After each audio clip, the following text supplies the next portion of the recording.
Hey everyone, this is your man Hanney, Critical Faculty one more time.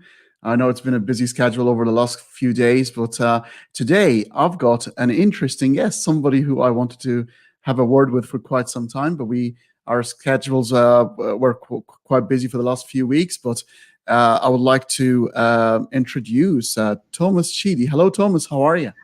Hello, Hanney. I'm doing pretty good. How about yourself? Not too bad, not too bad. It's 30 minutes past midnight here in Melbourne, Australia, but it's a long weekend, which has just started. The Queen's birthday on Monday, so we get to have a bit of a sleep in, and I'm a bit of a night owl myself anyway, so that's all good. I'm in a bit of a different situation than you. It's 10:30 in the morning my time, and I was up quite a bit last night, having some fun with friends and also checking some emails. And so I'm in a little bit of this nice phase where I'm waking up, but kind of still kind of there. So I'm really looking forward to that conversation. I guess you'll be a little tired from one end, I'll be a little tired from another end. But I got to say, Hanney, it's great to be on. Great to be on the show. I know we had a bit of scheduling difficulties, but I'm glad to finally be here. You have a great channel, and I think this is going to be a very lively discussion. I'm sure it will be. Such a young age, and you're already, I believe you just graduated recently, but you're the founder and the CEO of such an organization. I've had a look at the website and the type of sponsors and the type of people that sort of endorse your movement, and it's fantastic work in such young age. Well, I got to say, Hanney, thank you so much. For background for your audience, I run an organization called Atheists for Liberty. We care about free speech, free thinking, and freedom for all. We're based in the United States. We're a national atheist organization, kind of continuing the American atheist movement from a perspective of how the atheist movement used to be in our country. I got started in the atheist movement several years ago, back in around 2013, 2014. I was just a teenager back then, in junior high school and then later high school. This is when the atheist movement was kind of healthy. And so I've always had a history in many different organizations and brands in this community. It's been part of my entire professional career so far. And I can't see myself ever leaving that type of activism in the future. So we founded Atheists for Liberty a little over a year ago, at least premiered it. And I am proud to say that I'm continuing that activism now and into the future.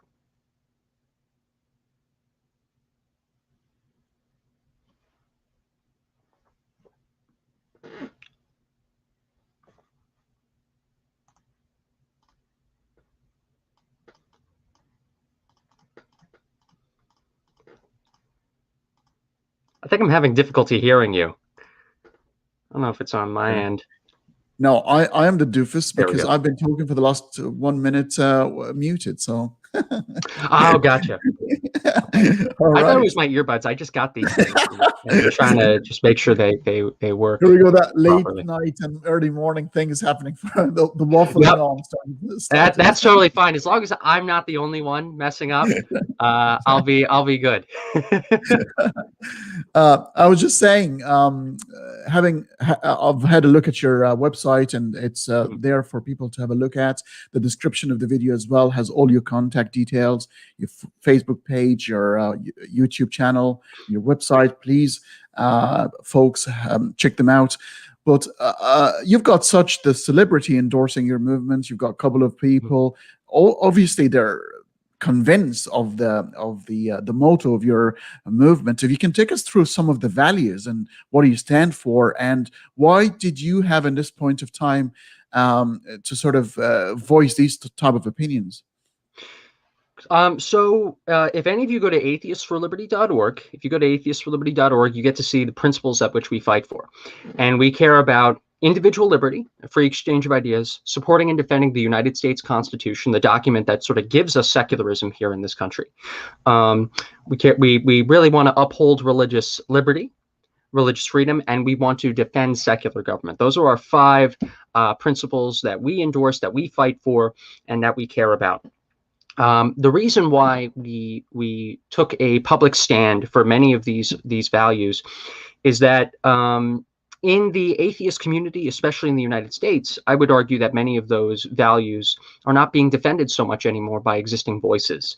I make this argument basically on every single show that I go on at this point, that the atheist movement, the new atheist movement that kind of got started in the mid 2000s and was really powerful all the way up until the mid 2010s, was infiltrated and taken over by religiously woke social justice activists who care more about their aggressive, divisive politics more now than atheist activism, more now than their push for secularism.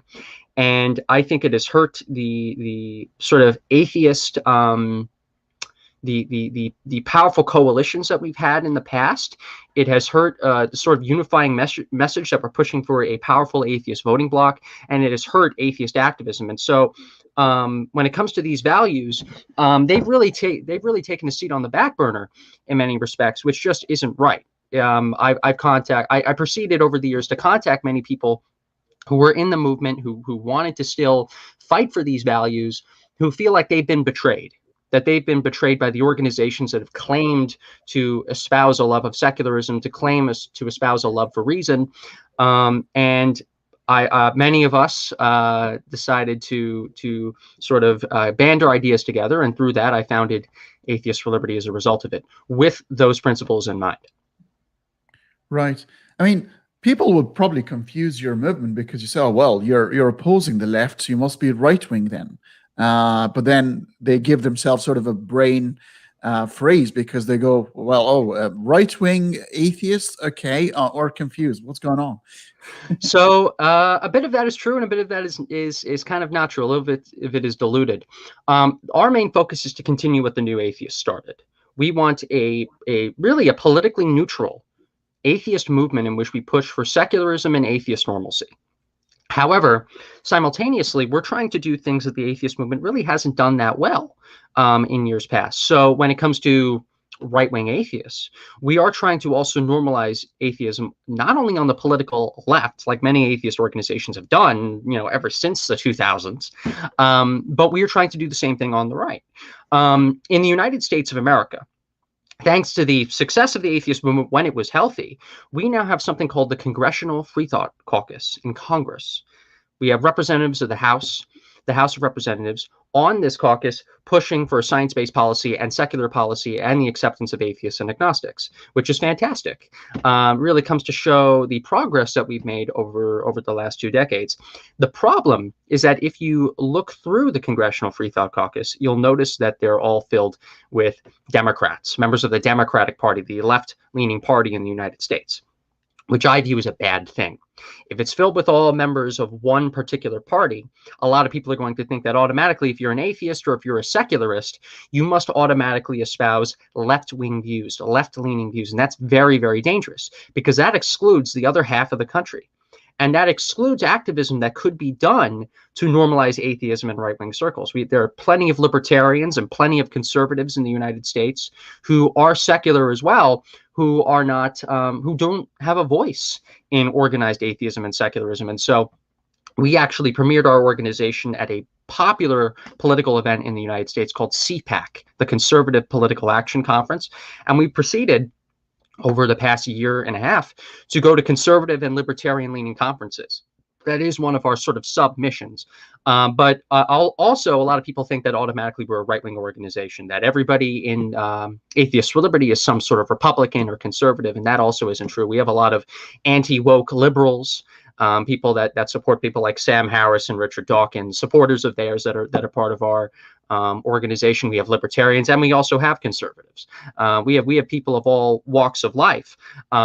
We want to build a coalition of people who want to work together despite their political differences, and we are actually a bit of a gatekeeper in a way. We keep out the people who don't want a big tent. We love the big tent. We just keep out the people who don't want the big tent. But certainly, we're not like some exclusive right-wing only organization, but we are doing activism in the right wing in order for a neutral secularism to flourish in the country.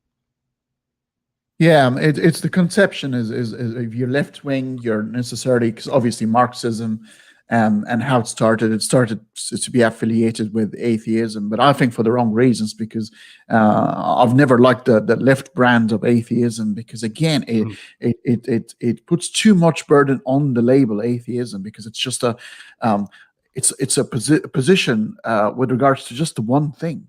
And it shouldn't really have any other labels attached to it, because you can be then atheist and a douchebag and yeah, whatever. You could be an utter pain in the butt. I don't know what words I can use on the show. An utter pain in the butt, I'll say.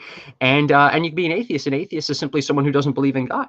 You know, there are atheists who are conservative. There are atheists who are Marxists. There are atheists who are you know, despicable, horrible people. It's not a good view that we like to. It's something we like to admit, but it's true. But I do always argue it does really matter how you get there. I mean, you get lots of types of atheism. You get emotional atheists because, you know, something's happened to them and they abandon religion. Therefore, it's all right. I can understand. But the reason and the steps to get there really matter, because once you've done these steps and you can replicate them in different positions in life where you use logic, understanding different points of views, and you get there through specific steps, you probably guarantee that you will remain logical with other issues, talking politics, abortion. But if your stance is emotional to start with, you're probably going to carry on that sort of epistemology throughout the journey. Sadly, I'll have to agree with you on that. I really do appreciate atheists who maybe they had an emotional issue with religion in the past, but have come to a logical conclusion that atheism is sort of the sort of right conclusion, at least as far as we know at this moment in time, due to reason. I grew up in the Catholic Church, and I have had a lot of problems in the Catholic Church. I have rightfully questioned many things in the Catholic Church, and that skepticism of the Catholic Church and their policies towards other groups of people, I guess on an emotional level, did contribute to me becoming an atheist. But at the end of the day, I did make a sort of logical step at actually analyzing the idea of the existence of a God, the idea of, you know, some supernatural being that watches down on us and knows everything that we know, sort of a mystical Santa Claus, invisible magic man in the sky. And I came to a rightful conclusion that we know absolutely nothing on if this God really does exist or not. And it is foolish, in my opinion, to espouse belief in something that has no evidence. So that's the real reason why I became an atheist. I think people should have maybe even political and cultural and historical reasons for maybe why atheism is the right conclusion. But at the end of the day, they should use their brains and not their emotion to come to an understanding about the universe and to an understanding of at least what we know. One of my problems with left-wing or severe left-wing atheism, or left-wing to start with, is the amount of labels and the ideas and principles you club under the one label. If you are a leftist, you have to believe in so many notions, or at least be convinced of them, and you don't sort of critique and analyze each situation on its own merit. You belong to a club, and therefore you end up being within an ideology. Again, they've just like Christopher Hitchens once said, the inherited incredulity of the Tsar. You remove the Tsar from Russia, which was a religious country, and you add somebody who's going to replace God, even though they remove God altogether. It sounds like it's a religious country, but it is, because they've just your new God is Stalin, you know, for example. That is an issue for me. I think, don't you think it's individual positions and situations should be only formed based on knowledge about that point, and not having an umbrella ideologies that sort of club in all these ideas together? Yes, and not only that, you using Russia and the Russian Empire as an example is actually really good, because look at what happened when you have sort of just merely an emotional disliking of the Tsar and his leadership. What did you get? You got Lenin's policies. You got Lenin killing many peasants, actually, despite the fact that, you know, certain land was confiscated from the middle class and given to the lower class. And then you got Stalin's reign of terror for several decades. You simply replaced the religion or the Russian Orthodox religion, the religion of loving the Tsar with everything you have, to loving Stalin with everything you have, loving the Soviet communist state with everything you have. And you know what? To the conservative movement's point, we get criticized often from them for this, but they're kind of correct in that when in a sense, one religion has been replaced with another. You have Christianity, which has, you know, gone down in terms of support and attendance in church and belief over the years in the entire Western world and in the world in general. And it has been replaced by the religion of social justice. Both religions I'm not a fan of. So it's a little disturbing to me. It's a little disturbing to me. And I think we just need to be consistent in fighting back against all of it. Did I answer your question? I think I just went a little bit on a tangent. No. I think you did quite well. I mean, we agree on that. We you know, it's that sort of groupage of ideas together, and having to.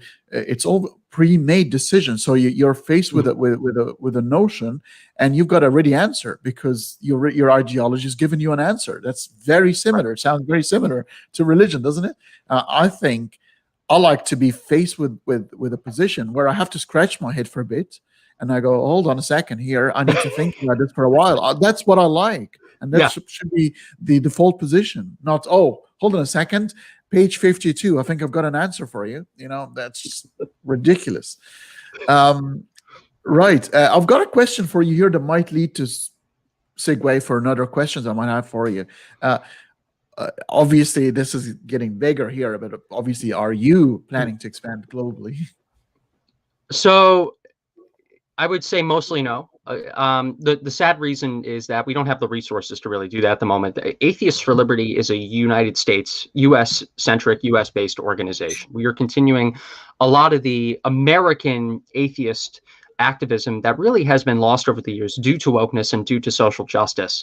The good news is that we do heavily support organizations, and we have allies around the world who do a lot of great work, like Atheist Republic, Atheist Alliance International, a lot of the ex-Muslim organizations around the world in their respective nations, where we do share and we do heavily support those groups. In the future, maybe. I've always kind of envisioned in my head, I see I follow Turning Point USA, which is like a conservative campus organization in the United States, and they popped up in the United States and they did really well in the US. Then they started Turning Point Canada and Turning Point UK. I've had little daydreams in my head over the years of us maybe doing that one day in the future if we ever had so much money. I would love to one day get involved in international work, maybe on a global scale, trying to show people that all forms of dogma should be opposed, and not just Christianity, not just Islam, but the religion of social justice too. But at the moment, that's just not the case, and and Atheist Republic and Atheist Alliance International is doing so much work. But before early 2020, something that was lacking was an anti-woke, established national atheist group that can replace a lot of the woke organizations that just drifted off mission. So we have sort of our place in our niche that is now filled, and credit to Armin and credit to the team at AAI and Susanna and all those people. They got their work cut out for them on a global scale. Yeah, you mentioned just now the word dogma, and dogma is actually a good word in Catholicism. You know, it's the parallel word for it is the manifesto. Obviously, you know, they've got that book that tells you everything you need to know about everything, and that scares the hell out of me because you'll end up being just a robot following orders. That's always, you know. So individualism, the uniqueness of a person, is such an important value that keeps life going. Some of us are artists, some of us are scientists, some of us are great in sport, and one of the great things about life is the variety. You know, my eyes sort of open up as soon as I go into a mall and there's a food court and there's 25 different cuisines to choose from. It's brilliant, you know. Yeah. But there are those people who would like to dress people the same, you wear the same suit, you know, like the Chinese communism, and everybody should act very, very similar and be the same. It's the end of civilization, I think. What do you reckon? I totally agree. And using the food court as an example is actually really nice, because I'm not someone who is opposed to groups. I'm not someone who is opposed to having a uniform when it is necessary, but simultaneously we should not shove that mentality down everyone's throat and force them to live their entire lives like that. The food, I'll continue to use the food court example. You go to the place that you want to go to, you're with a bunch of friends, let's say, but you like tacos and your friends like hamburgers or something like that. They get their hamburgers, you get your tacos, another friend gets Chinese food or pizza or something like that. Yet you all, at the end of the day, sit at the same table. You all get to join together and combine your ideas and then be a part of a group, be a part of a collective, but not do it blindly. I think we can be very smart about pushing forward and using groups to our advantage, but simultaneously not ruining our humanity as a result of it. That is why individualism is so important. Another good example of why I support the group mentality every once in a while is I think the optics of the atheist movement needs to change. I think at conferences, in my opinion, too many people have worn T-shirts over the years. I would love us to sort of become a little bit more professional. We all can slim down a little bit, work out a lot, get into some suits. I'd really love to rock the socks off of the American media by having us all just like look very, very nice optics wise compared to how we were in the past. That's where group mentality is so important. But simultaneously, we're all going to share our individual perspectives, when we espouse our views. That's where the individualism comes in. We get criticized a lot by our opponents in that, oh, we care so much about individualism that you fail to see the benefit of groups. No, groups exist. We understand that. We understand that people like to get together. That's why, the whole idea of the atheist community was a thing. But individualism needs to be at the forefront of people's thinking, or else we're going to lose our civilization in the process. And I do not want us to become communist China. I do not want us to become how the Soviet Union was. I don't want us to become the Iranian regime or the North Korean regime. Indeed. That food court analogy is one of my favorite for two reasons. So, the one that you just pointed out, it's exactly how I would just phrase it. Everybody brings their food and then sit on the same table. But that's from the receiving point. But the provider's point, because obviously right-wing are often conflated with the idea of xenophobia or not liking strangers or up to racism. But notice here this analogy where we talked about 25 different cuisines. So we could be talking about 25 different families' backgrounds, providing something, contributing to society, making it more colorful, make it interesting.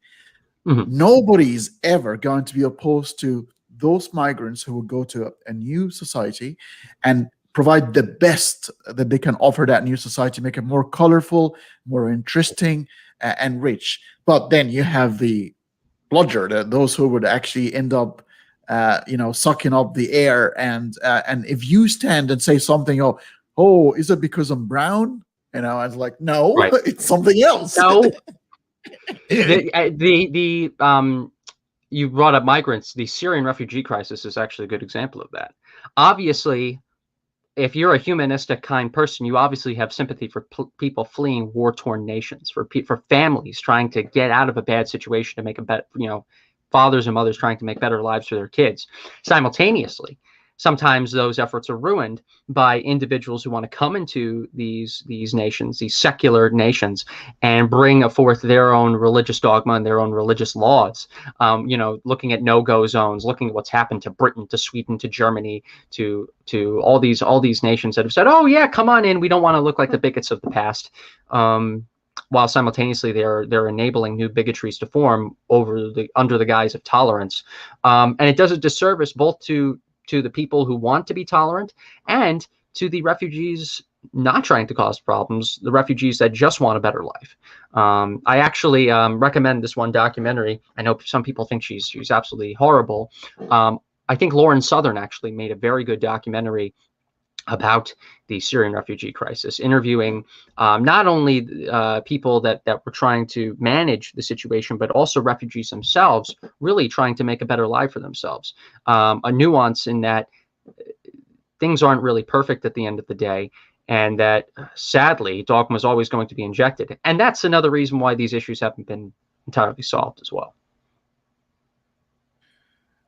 So going to sort of the areas of kind of celebrity atheists, trying to discuss situations, and they end up being sort of cast away by the woke movement. Obviously, the recent Richard Dawkins situation.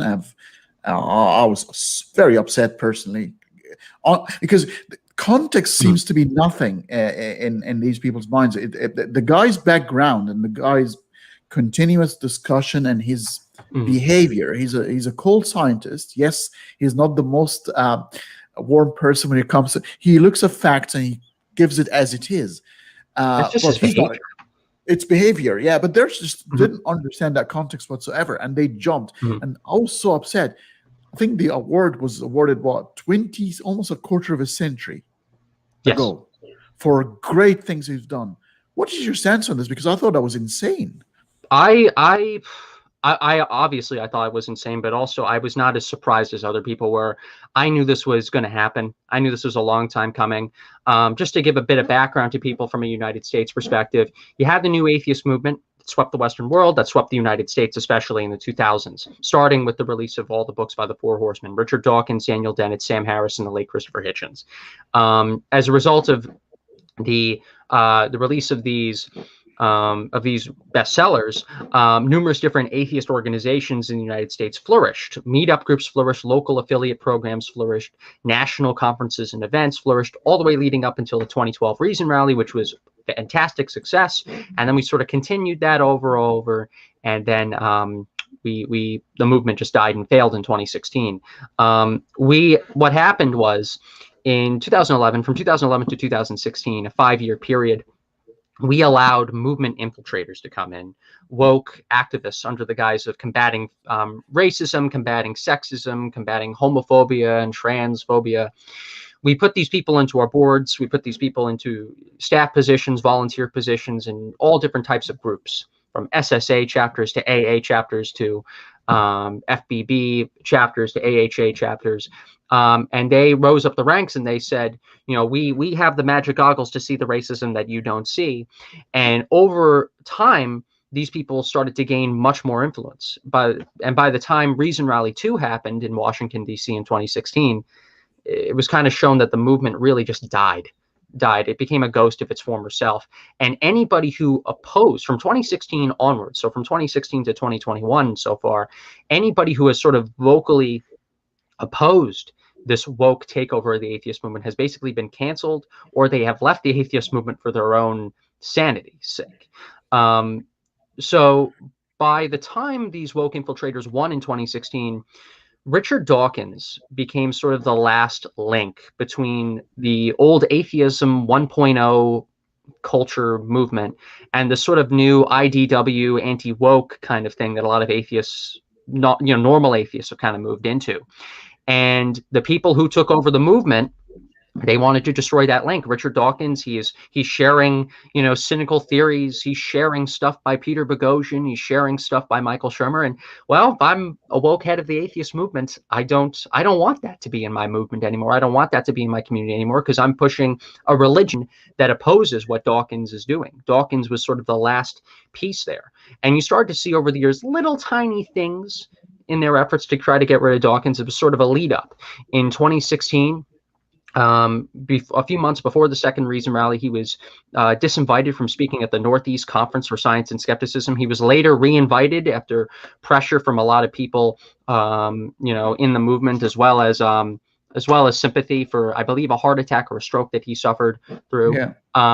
Then in 2019, you had American Atheists sharing a woke Huffington Post article attacking the new atheists, such as Richard Dawkins, Sam Harris, Bill Maher, and numerous others, for daring to criticize Islam, and that their criticism of Islam automatically equates to domestic terrorism against innocent Muslims across the world, which I think was utter nonsense. But you had American Atheists wrongly,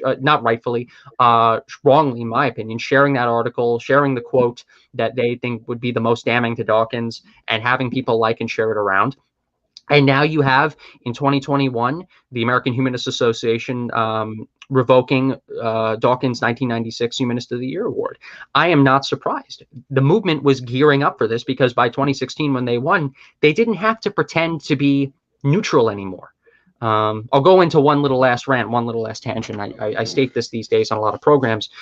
Before the 2016 takeover. And a little bit after 2016 too, you kind of had three different groups in the atheist community, especially in the US. You had the social justice warrior kind of sect, the atheism plus infiltrators. You had the people that were rightfully opposing this infiltration, but who were, you know, kind of alone in their quest to rightfully speak up against this stuff. People like Thunderfoot, my public relations manager, Justin Vakula at Atheists for Liberty,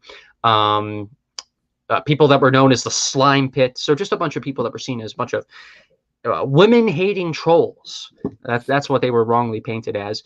And then you had a group of people that were kind of in the middle, who kind of had sympathy to one side or the other, but they were kind of quiet and professional. They didn't want to really state their real views, because if they stated their real views, especially if it was towards the anti-woke side, they would get canceled, they would get kicked out of the movement, and they didn't want that. For a long time, I was in that sort of middle camp, and a lot of people who you interviewed on your program used to be sort of in that middle camp. In the aftermath of Reason Rally 2, a lot of people that were in that middle ground kind of chose their camps. I had secret sympathies with the anti-woke side the entire time, but I felt that as a leader of a local atheist organization at the time, I also led a Secular Student Alliance chapter when I was in high school a few years prior to that. I had to kind of stay in the closet about my real views about wokeness and atheism, or else I was afraid that I would get canceled too. And what you were asking me about the background of Dawkins. Yeah. So this sort of infiltration, the people in the middle choosing their side, a lot of the people in the middle like Hem and Meta, and sadly I would argue Seth Andrews and a few others choosing more the woke progressive side, that sort of led to a culture that made it extremely easy for Dawkins' award to be revoked. And you're noticing that the American Humanist Association, American Atheists, the Secular Student Alliance, many other organizations, they're continuing on like nothing ever happened, because they wanted this to happen. They waited for the pieces to be, you know, to be just right for this to occur.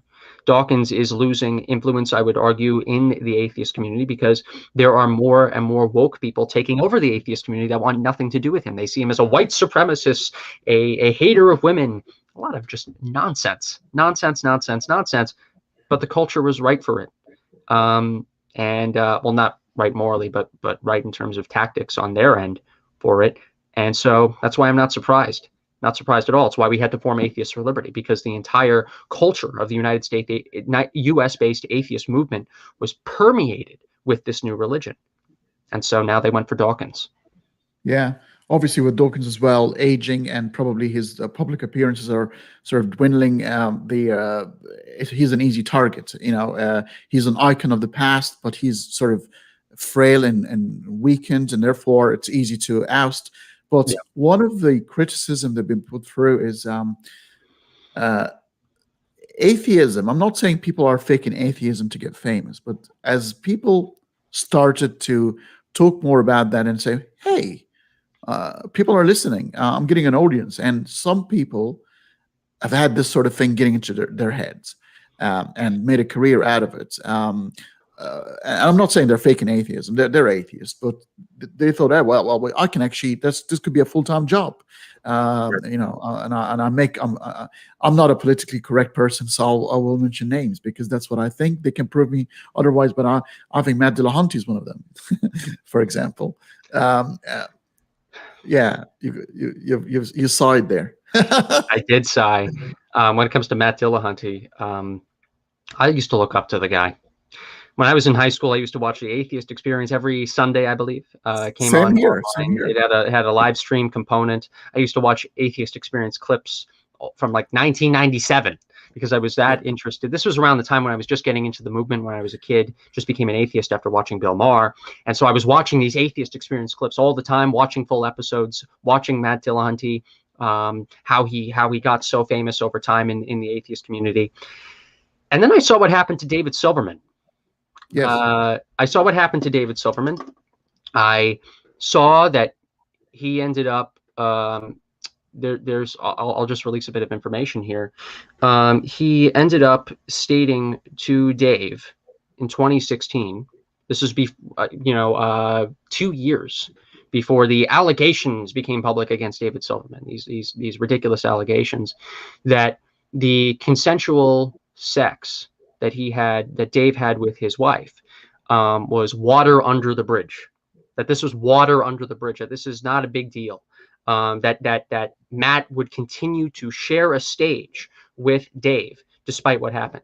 If Dave was a rapist and if Dave raped Matt's wife, you know, if you had a wife and your wife was sexually assaulted by somebody, you would never share the stage with that guy, right? Yeah. But Matt continued to share the stage with this person, continued to do so.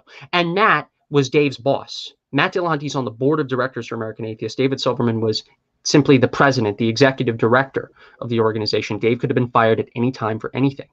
So I'm really, really annoyed at that. And I noticed that ever since I publicly voiced my support for Dave after these allegations came out, Matt blocked me.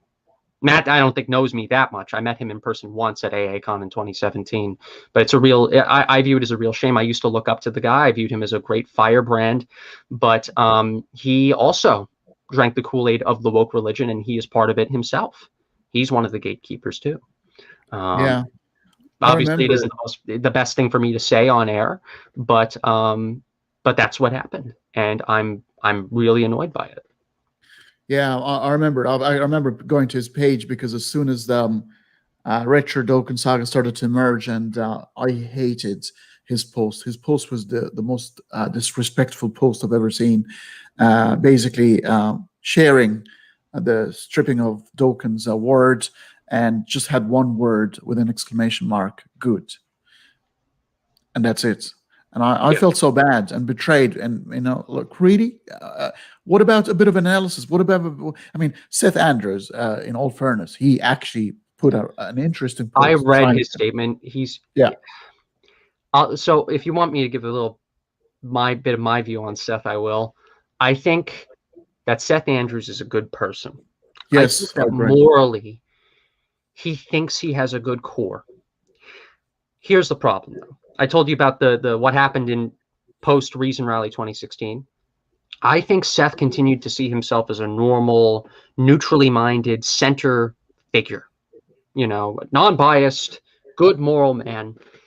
But the problem is that all the people around him in the atheist community were a part of that woke group. So I think as the atheist community changed, and as his circle began to go from like half woke, half non-woke to all woke, he found the people in the woke group that weren't as bad as even more woke people, called that centrism, called that the neutral perspective.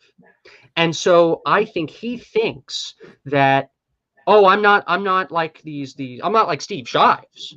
I'm more neutral. When in reality, he's around all woke people. Steve Shives and some of the others just happen to be even more woke. So you have people that are even more woke criticizing the people that Seth Andrews hangs around with now, because they are on the atheism plus side, but they're not on it enough. And so that's a problem. So when people like myself and people that used to really look up to Seth, people that are like normal liberal, libertarian, or conservative, like neutral, new atheist types that have always looked up to Seth in the past, have tried to tell Seth, no, the movement is not the way it used to be. You know, I know you're a good guy, Seth, but you are, I think you're being fooled here. I think you're being played. I don't think he gets it, because he sees us as now the outsiders, as the wackos, that we're not in his community anymore.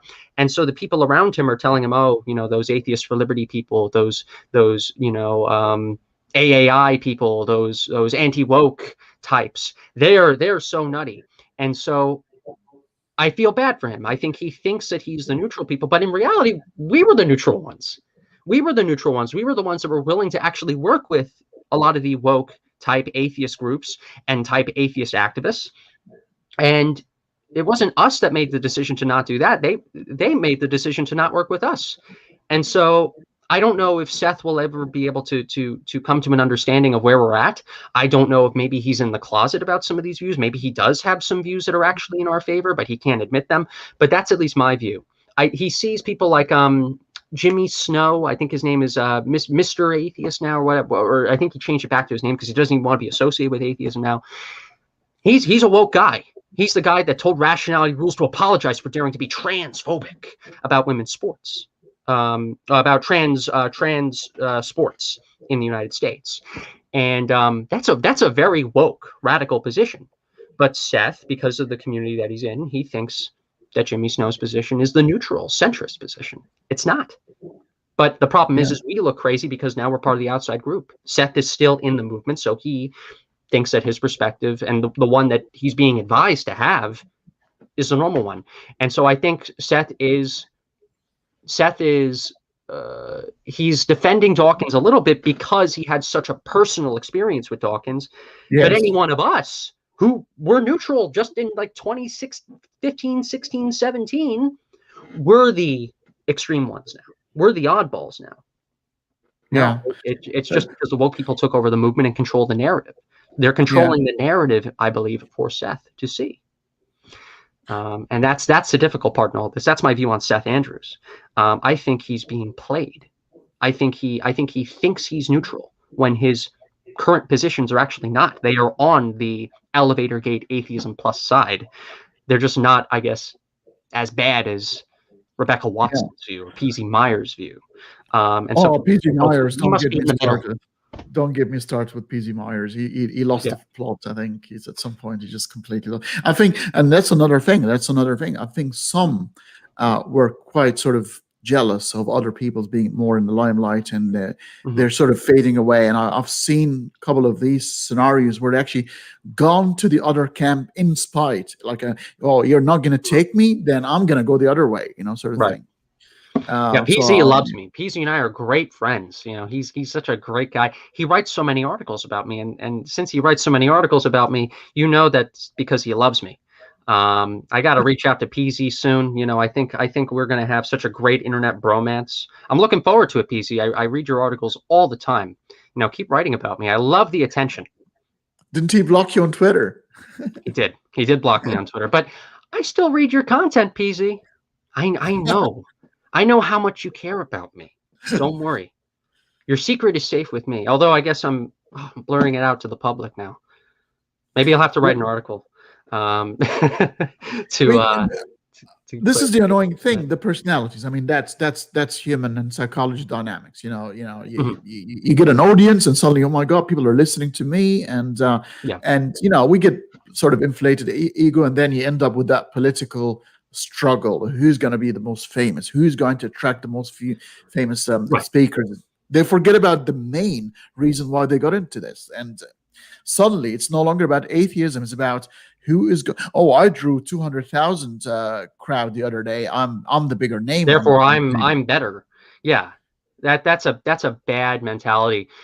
Especially when the movement was healthy, 2014 and 15. I really had this movement unity mentality of what is best for the movement, what is best for the continuation, and the way to keep the movement healthy.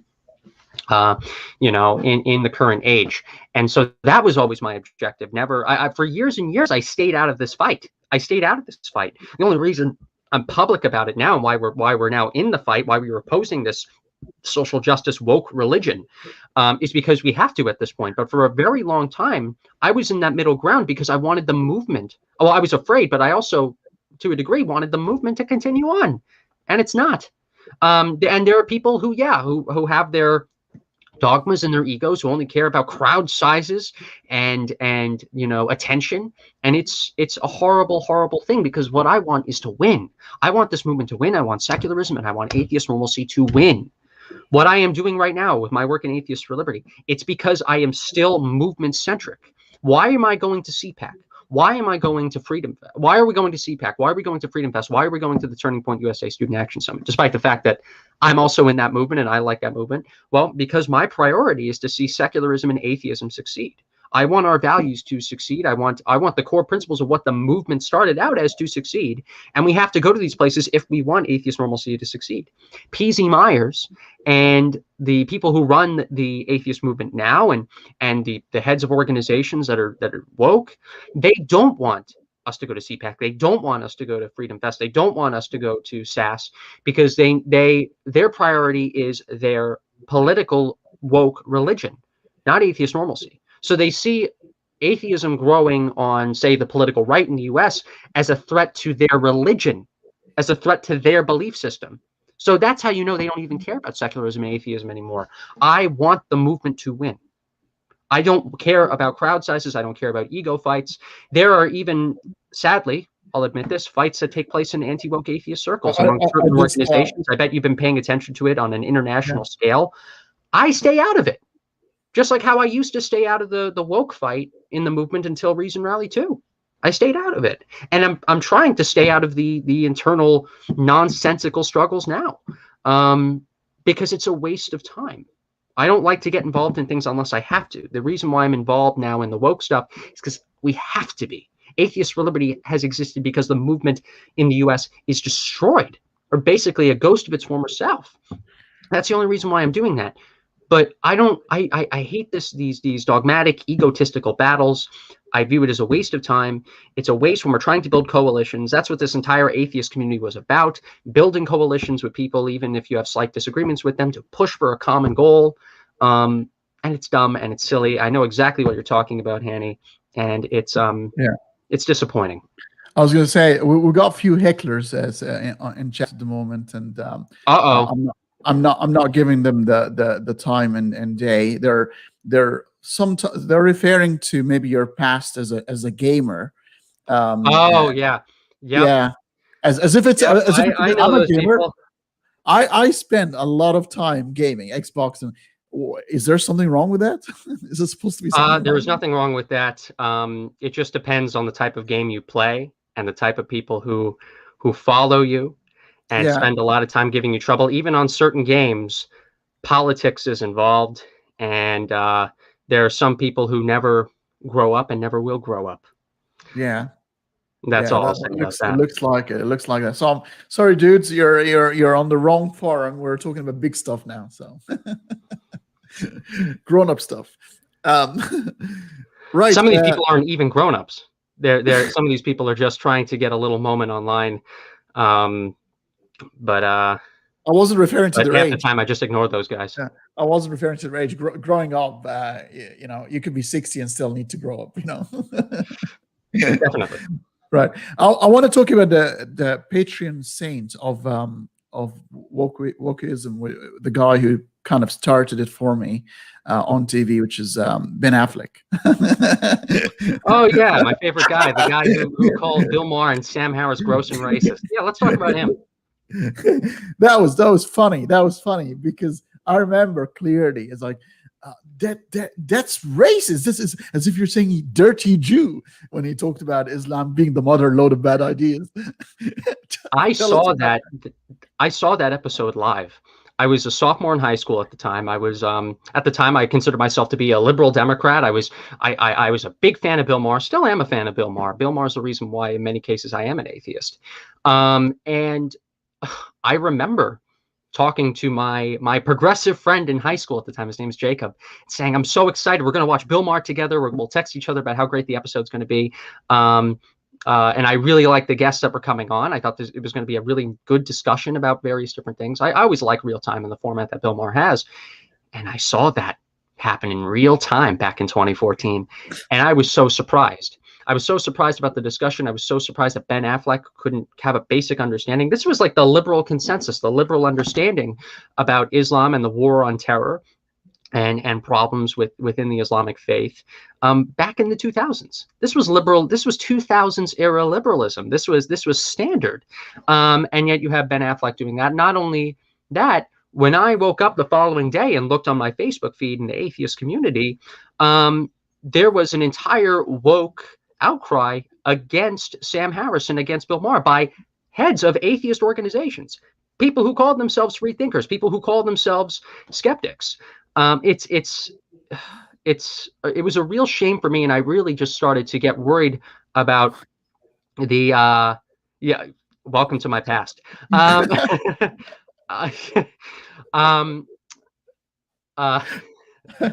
That really set me off. I got to say to that guy, give him credit.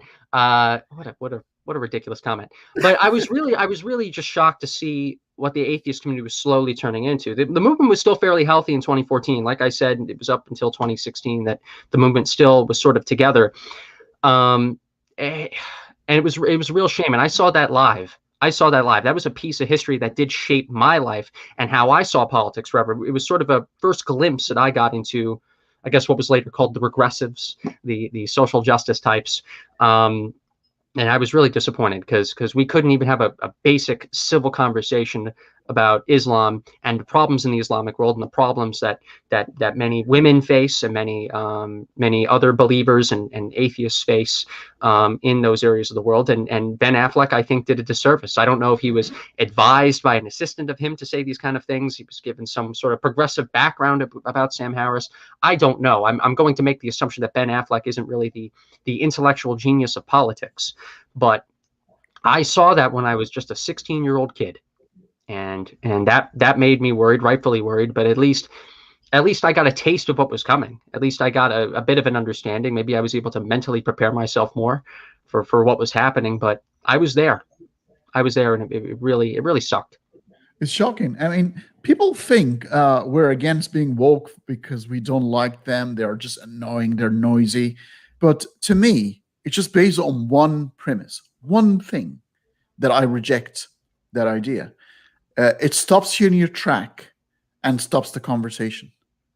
Yeah. And I'm all about the discussion and the conversation. How the fuck are you going to find things out if you're not going to go through the due process of let's think this through. Let's look at the cons. Let's look at the pros. Let's look at all the facts. But somebody comes in and say, "Oh, you can't say that," and stop. How are we going? I'm going to say whatever I want to say. Okay, there needs to be a mentality now among all of our circles, media figures, organizational professionals, volunteers, that we're not going to give in to these people anymore. I think that's a mentality that we need to push through. When Atheist Alliance International was getting attacked by people like Kevin Mehta, by other woke people that took over the movement, I think a lot of us still had the mentality of, oh, we have to appease these people. Oh, we have to try to clarify with them. We have to respond. We have to clarify. We have to appease. We have to do whatever they can. And some of our friends in AAI, in my opinion, by the way, this is with respect to AAI. I told this to some people in AAI personally. They're not going to care. Just like how they're not going to care if Richard Dawkins tries to clarify his position on Twitter about the trans issue. They wanted to go for Dawkins. These people wanted to go for AAI. With certain people, no matter how much I clarify, right, there will be people that will try to go after me. Not because some of them genuinely have a belief that what I'm doing is wrong. Some of them just have an objective of wanting to mess with me, wanting to mess with AAI, wanting to mess with Richard Dawkins. There are some people, in my opinion, that you can't reason with. But we had this discussion actually before we went on the air. Yes. I do have an exception. I do think that it's good to have conversations with these people that cannot have their minds change if there's an audience involved, or if there is, if you're being recorded. That way you can maybe try to influence other people, other minds, change minds in the process. Yeah, I mean, I'm looking at all the amount of hecklers, and there's so many of them now saying the same thing, and they're spamming the chat. But the problem is, I mean, is this the best thing? I mean, do they actually have a refutation to anything? They're just repeating the same. And some of them are anonymous. I could go on and on about those people. And what's interesting, and this is how you know they don't have any lives. They don't really have anything going for them. I'm not even on. It's relating to a gaming past. I'm not even on that game anymore. I didn't even want to be on that. I can see that. I was actually on this game recently because a few people wanted me to be on it, wanted me to go back to it. I can give you some background about it later on, but it's a big reason why I'm also not a fan of political extremists, far left or far right. What you're dealing with is what I would argue probably a bit of the far right extreme right now. And I started out in politics actually not being a fan of the extreme right. National socialist groups, far right-wing nationalist groups, people that just spam like Jew in the chat, stuff like that. And then I got to see also that the woke left, the sort of intersection left, was kind of doing the same thing. They were espousing the same bigotries, but just from another perspective. And I got a taste of these political extremes when I was just a kid. And I was just kidding. Some of these people, they're not even growing up. They're following me into adulthood, following me off a game, in order to keep the same thing going, which is only fuels my argument, only fuels my my quest to fight back against extremism. And it's one of the things that we take very seriously at Atheists for Liberty. Yeah, well, one of the, I mean, some of the followers, the good followers of the channel asked me to sort of maybe I should just moderate them and sort of ban them, but actually I'm not going to, for two reasons. One, thank you for helping the algorithm of the broadcast, because your IQ would not support the fact that you're actually helping me without you realizing. The second thing is, I'm showcasing the other side. That's brilliant. Well, and not only that, Hanney, these people, speaking of the algorithm, I'll give a good example of this. I have a YouTube channel. If you search up Thomas Sheedy, you will find a YouTube channel of mine. I have a video with 900 and something views. It nearly has 1,000 views. It has 20. It's just an intro video. It says "Welcome to my channel." It has 20 something downvotes. It has like 70 something upvotes, but 20 something downvotes. But people don't realize that even if you give the downvote, you press the downvote button and you send all these people, to, I don't know, a Discord or something like that to click the video to then go to YouTube and watch it. I'm getting nearly 1,000 views due to people say stuff like this. I'm getting nearly 1,000 views on my intro video, just welcome to my channel type video, because of these people. If you want to stop Thomas Sheedy from excelling in his career, you want to stop Atheists for Liberty, don't give Thomas Sheedy views. Don't give Atheists for Liberty views. Don't give Hanneys showcase of Thomas Sheedy views. These people are just helping me. They're only fueling my arguments, and I'm having fun with it in the process.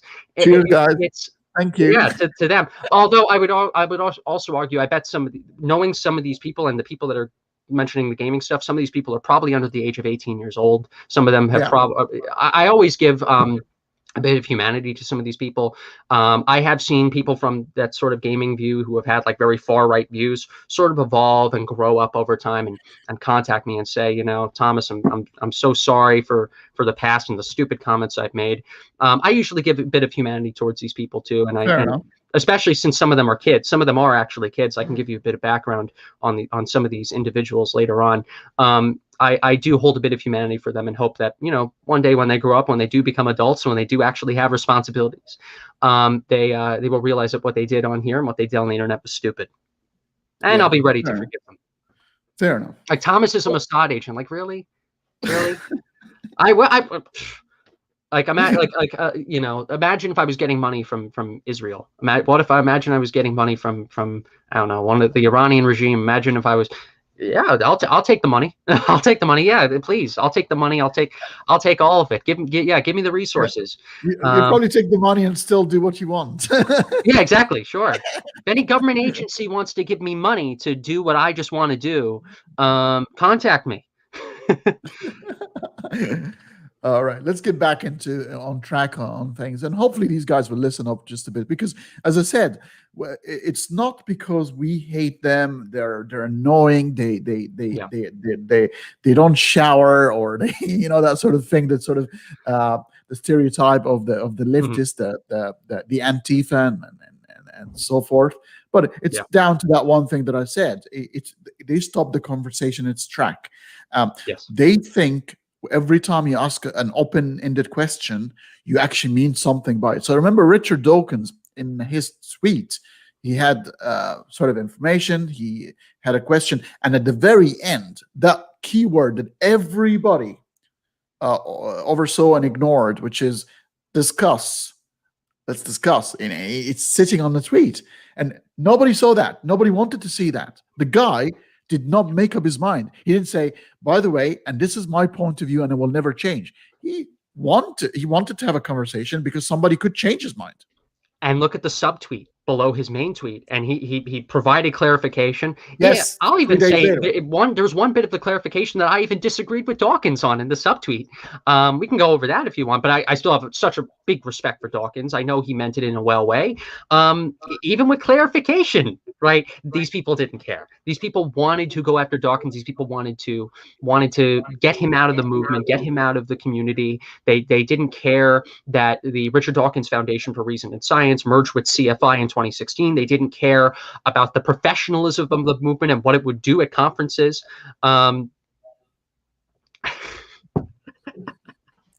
It's another. I'm just showing you the example of the weirdest. So I'm gonna start putting these guys in. Give them 5 minutes to chill out. Apology accepted. Apology accepted. But that's what they did to Dawkins. That's what they did to Dawkins. They wanted to do that to Richard Dawkins. And they had an objective to just kick him out. They didn't care about the relationships between the Richard Dawkins Foundation for Reason and Science and the Center for Inquiry. They didn't care about that one bit. They just wanted him out, and they succeeded. At least in revoking the award. RDF still exists, and CFI still exists, but the relationships between these people are never going to be the same. I think David Silverman mentioned this on your program. I wonder what the next heads meeting is going to be like. For those of you who don't know, in the Secular Coalition for America, there was a meeting called the Heads Meeting. I think it was renamed in like 2015 and 16 into something else, but a lot of us know it as the Heads Meeting. Every single president and executive director of a respected NGO within the Secular Coalition, our 501c4 organization in the country. It also is responsible for a lot of the stuff with the establishment of the Free Thought Caucus in Congress. They meet once a year to discuss movement objectives. I wonder what the next heads meeting is going to be like. I might try to even get message some contacts and ask them, when is the heads meeting? How was the heads meeting? Were heads turning at the heads meeting? And I don't want the heads to turn at the heads meeting. I even want in many cases the Atheism 1.0 organizations to succeed, even though they're pushing mostly social justice at the end of the day. If they do have any secular objectives still, I want those to win. But movement unity, Hanney, is just dead in the water. I don't even like the fact that we established Atheists for Liberty, because the objectives that we're pushing for should have just been pushed through the main organizations at the first place. We've got George Bush watching our stream for some reason. This is insane. I can't believe the amount of fans you have, Thomas, there. I have fans, and if you're a political figure and you have fans, you also end up creating enemies.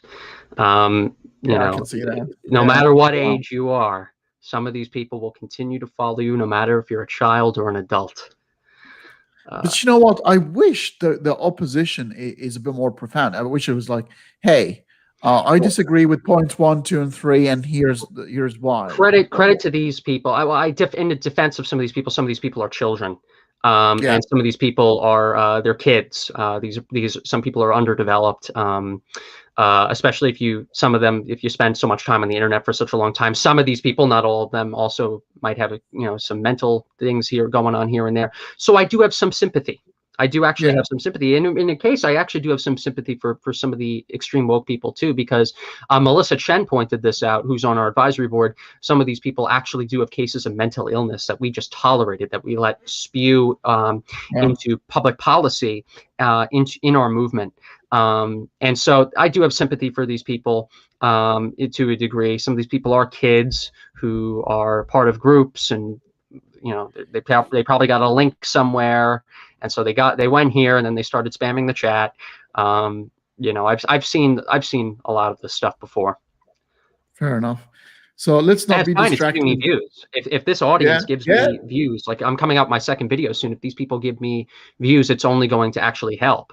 And hopefully, as these people watch my content, they watch my videos, they actually watch the ideas that they listen to the ideas that I espouse. Hopefully, they'll be able to actually realize, wow, Thomas is actually saying things that are sane, that are relevant, that actually make some sense, and hopefully some of these people will grow in their political views and their backgrounds themselves. So to not completely sound like we're saying every single thing uttered by the left is wrong, I am going to say a couple of nice things on the left-hand side, which is a country that I live in, Australia, and a lot of Scandinavian countries. I've got that lovely mix between capitalism and socialism. Socialism when it counts. So you've got free markets for business, you've got free speech, free expression. Then you have certain elements of the society, like, for example, free medical for everybody if you're a citizen of that country, free foundational education. If you cannot work for a valid reason, the government and the country will look after you. So they found that hybrid, the nice hybrid. They got the best of capitalism, the best of socialism, because not every single thing uttered by socialism is wrong, because that would be dogmatic. So I'll say this: I pay attention to the conservative movement every once. Well, I'm part of the conservative movement, so I'm not just going to say I pay attention to it. I'm in it. There has actually been a changing dynamic over the past, I would say, 2 years. There are some conservatives actually in the United States who have actually changed some of their views on not like all of socialism, but some of these programs and policies, where they care a little bit more about culture and less about social programs, which I actually think is a good thing overall. As a someone who's graduated with a degree in public policy, I specialize in the knowledge of public policy and political science. I know of the fate of a certain political issue when I see one sometimes, and I actually think on certain fiscal issues, I actually think it's possible that the right, or at least the Republican side, could lose.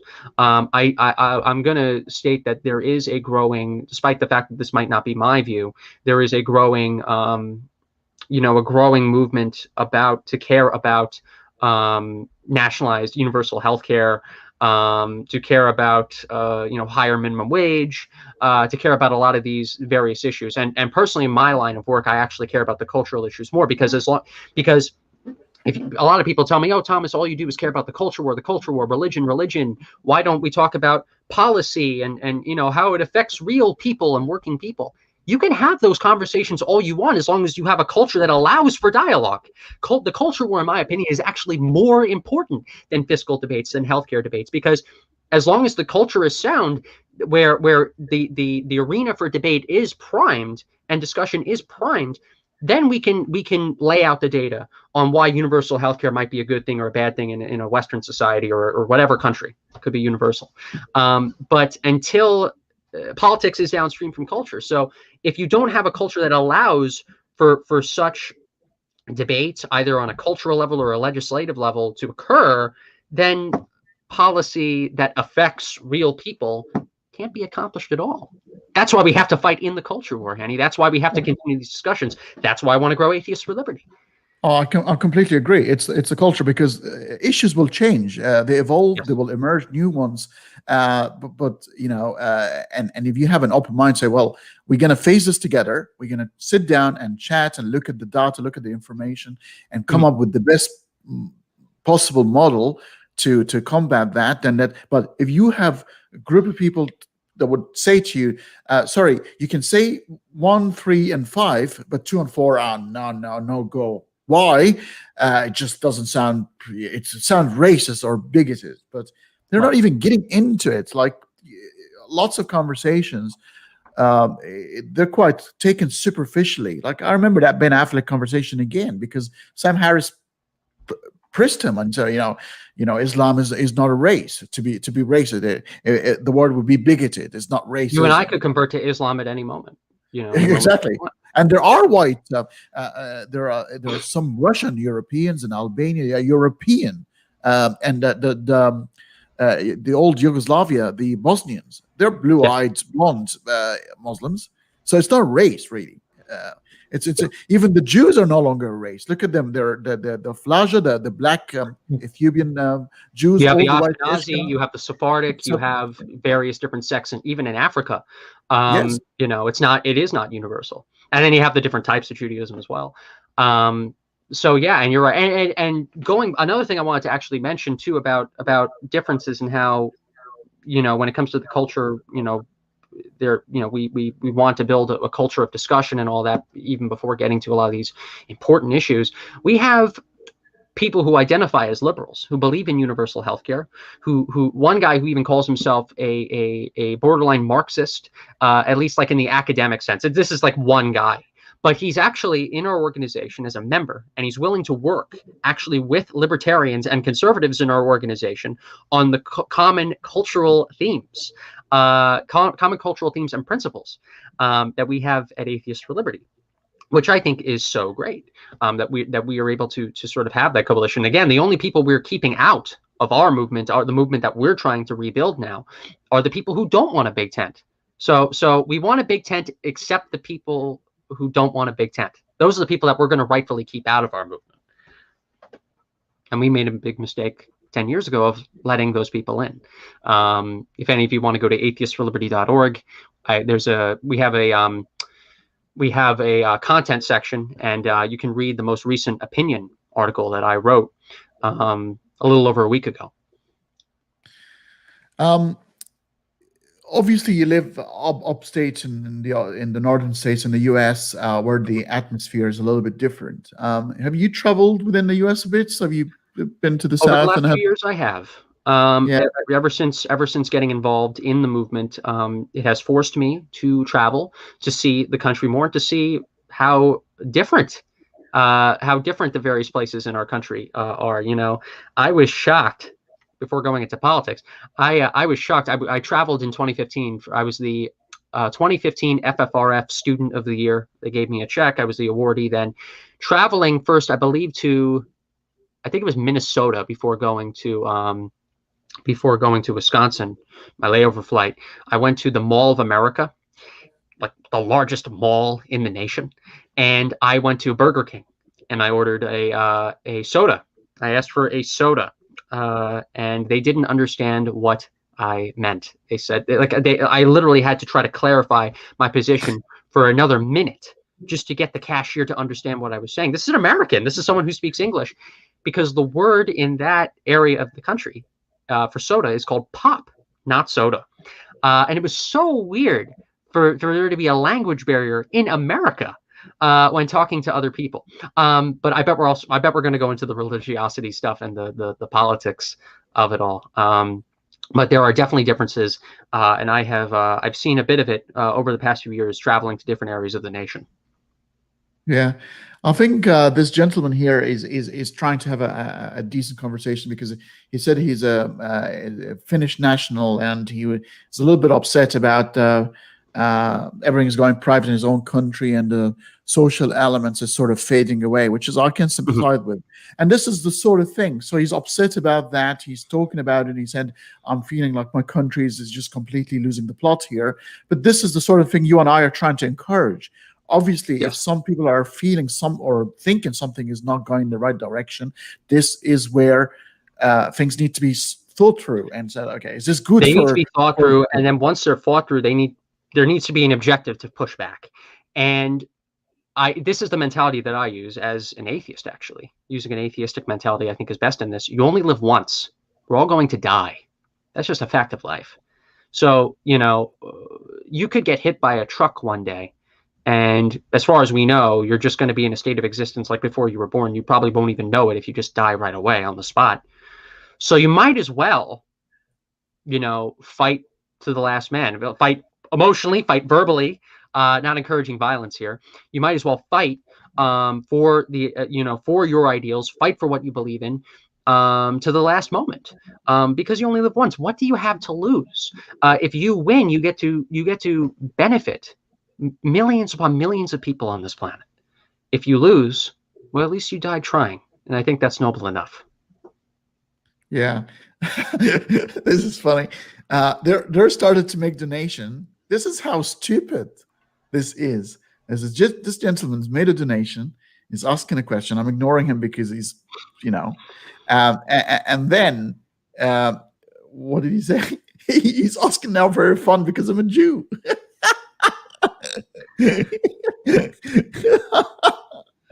This is incredible. This is the most entertaining live broadcast I've ever had. This is insane. If you want me on next time, and you just want to, we can just monetize on this. I think we should have David next time. We should have get me and David Silverman on. I remember after the Groypers started going after Dave, he said he has never experienced that much anti-Semitism since like what, the 80s or 70s or 80s, you know, but the attention that we got was great. We ended up getting a lot of attention, a lot of Twitter notifications. Do you know, Thomas, why us Jews have big noses? Why? Do you know why? Because air is for free. So, I mean, this is the sort of thing the leftists will go. I mean, I was watching one of my favorite sitcoms is some sort of 70s, 80s called Mind Your Language. It's about an English teacher, and the students are people from different countries, a Pakistani and an Indian, a Chinese, a German. And the jokes are, today, this show will be canceled on Netflix within a day. Absolutely within a day. But they're missing completely the point. It's a bunch of people are having a laugh, and it's tit for tat. They give it to each other, and it's a banter, and they don't get it. They think it's an evil thing, and it's a brilliant show. But today's world we live in, Australia's that's got that culture, by the way. So you can have a Greek and an Italian having a go at each other. You stupid Greek here, you're big-headed Italian, and they're buying each other a beer and having a laugh. And having fun at the end of the day. Speaking of comedies, you know, I'm a Zoomer. I'm Gen Z. I was born in '98. I'm a fairly young guy. From my own generation's perspective, you want to know why most people got Netflix before 2020? Most people got Netflix, especially kids my age, got Netflix before 2020 because they wanted to watch Friends, and they wanted to watch The Office. They wanted to watch Frasier and Cheers, and they wanted to watch all these shows and sitcoms before the age of wokeness. And they wanted to watch this sort of fairly acceptable, politically incorrect humor. Standard humor where we all get to kind of make fun of each other, but still have a laugh over it, still have a beer over it. I feel like a lot of people in my generation are yearning for the days before culture and politics went completely insane. And I miss those days. I miss those days a lot because I grew up in the 2000s and early 2010s where you know, that sort of humor, that sort of just humanity was still acceptable. But just the fact that when we said the jokes always fly over their heads, you know, Apu, The Simpsons, Hank Azaria, the voice of Hank Azaria, is being stripped because now they're canceling Apu now. I think he's already canceled. Yeah, it's already canceled, and basically they're saying, well, that's a stereotype Indian. The whole freaking show is about stereotypes. Homer is a white man, bold, loves his beer, and loves football and burgers. It's a comedy. Comedy works on stereotypes. It's exaggerated modules of our existence. Who else? Cleveland. The voice behind Cleveland and Family Guy is a white guy. He does that. And now I think he stepped down. He stepped down from voicing Cleveland now, which is utterly ridiculous. It has to be a black guy. To voice, you know, it's incredible. It's a voice acting. It's just incredible. I mean, Bart isn't a boy. The voice of Bart. But you're noticing how the voice of Bart is not going to resign, right? It's a different play. It's a religion taking over. It's the religion of wokeness. It's just incredible. I cannot. Running like a plague. It's a horrible existence because if we lose our sense of humor, if we lose sarcasm and a banter, I mean, what have we got left? We have nothing left. Right. It's just a grim world. I don't want to live in life. Incredible. I mean, stand-up comedian, the routine of a stand-up comedian would be completely, imagine if you take all the political correctness, it would be incredible. It would be just no humor whatsoever left. Okay, so we talked about, all right, so back to the southern states. Do you think, based on the language, almost a language barrier of English-speaking people within your own country, just calling things different names, do you think your job will be even more difficult? Or because they are mostly Republican, they might accept the way you're going about it, but then you have the religion thing standing in your way? Because it's a Bible Belt. It's a bit of a difference there. It's an opportunity, but there is a difference. I think we are getting tolerated more in the conservative movement because the conservative movement is becoming more of like an anti-woke kind of coalition kind of movement, in my opinion, in the U.S. And because of that, we were able to cross lines that originally weren't crossed in the past. I think that is fantastic. And one of the struggles, of course, of maintaining a national organization, not just a state chapter or a local group, is that you have to have people from wide backgrounds and wide views and an understanding of different regions of the country in order to grow. And one of the things I would love to see in the future, one of the things I would love to work on, I've told my board this, I've told my staff this, is I would love us to eventually come out with a chapter program. I would love us to grow across all 50 states and as well as U.S. territories, to sort of fit the needs of all the people who care about us, depending on their geographic region. That's something I would really want us to see. And then maybe even in the future, just like one of your guests mentioned, we could maybe do some international things. But overall, with the United States, we are filling a niche of needing a national atheist organization that is fighting for secularism, that is fighting for atheist normalcy, that is also fighting for common principles that the movement used to have.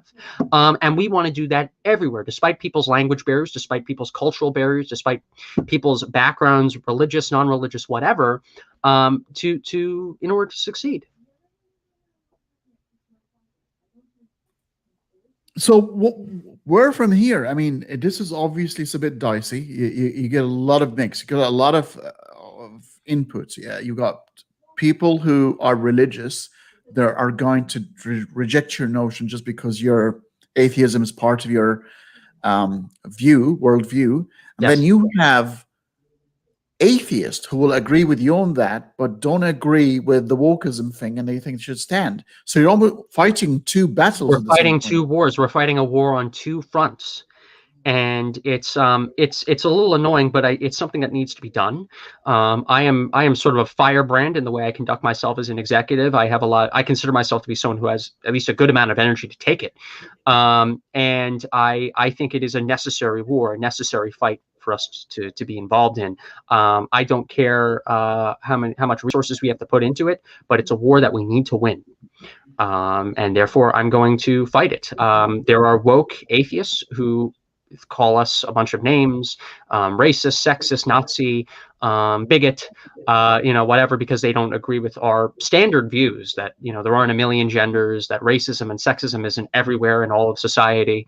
And then we're getting attacked, of course, by Islamists. We're getting attacked as well by remnants of the religious right, certain Zoomers who are in favor of theocracy, who don't like the fact that we are atheistic, or that we care about secularism, the way the United States always was ever since our founding. And so it's an unfortunate circumstance, but I have always, speaking of the whole game thing, I have always conducted my life in a warlike mentality, seeing an objective, solving the objective for the greater good, and moving on to the next objective. That's how my brain functions, and that's how it's going to continue to function. And I find my career to be quite fun as a result of it. So it's unfortunate. In the age of politics, people's reputation takes a hit. People are attacked. Politics, culture, the movements about religion, it's always an unsettling business. But it's a fight that needs to be fought, and I'm going to enjoy every minute of it. Yeah. The founders of the United States are one of the most thoughtful kind of people, and the Constitution of the U.S. is the first proper secular constitution document been released, and looks like the founders were like either deists or some of them might have been closet atheists of their times. But for some reason, the U.S. we still see things like prayers in Congress and call for prayers, and we don't understand it. And in God we trust on the currency. People who were watching from the outside say, for a country that had a very strong start for secularism, it's kind of lost its way a bit. I would agree with you. When you have people in Western countries coming up there are people in Western countries that come up to me every once in a while and say, Thomas, I love your your efforts to continue to fight for secularism and to fight for atheism and all this kind of stuff.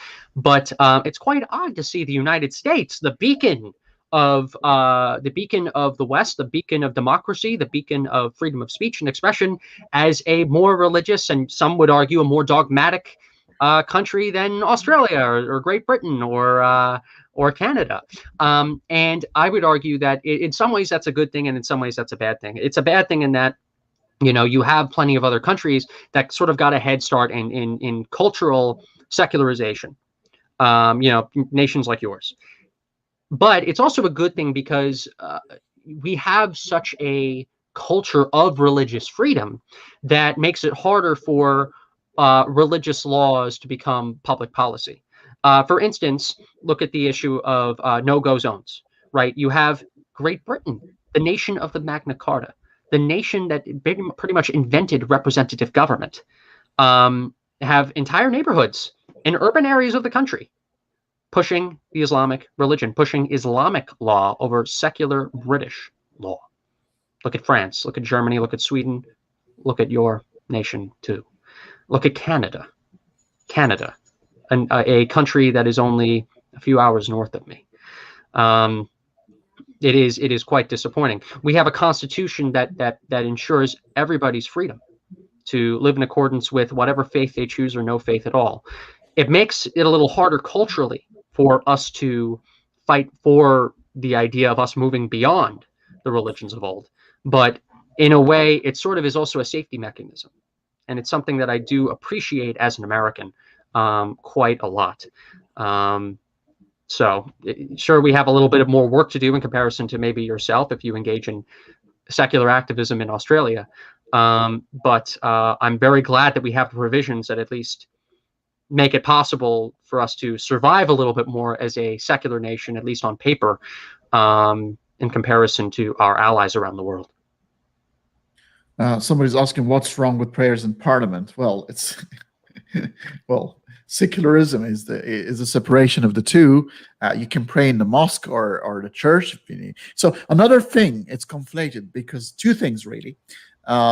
They think secularism is the fight against religion. Or the abolition of religion. They don't actually understand that the only future that religion has is within secularism, because it actually guarantees the freedom of faith and practicing your faith in a variety of ways. So actually that's the guarantee.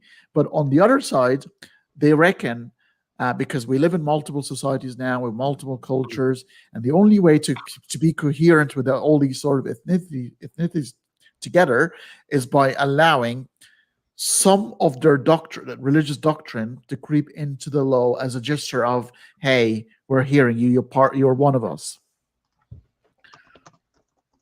1 second. Sure. I'm getting a lot of messages because I haven't been responding to all of them. I'm sorry about that, but you're absolutely right. I'll make oh my God, 1 second. Someone's asking for a link to the show. Check my Twitter. But anyways, so here's a conservative view that I hold that actually is in line with secularism and actually in defense of religious freedom.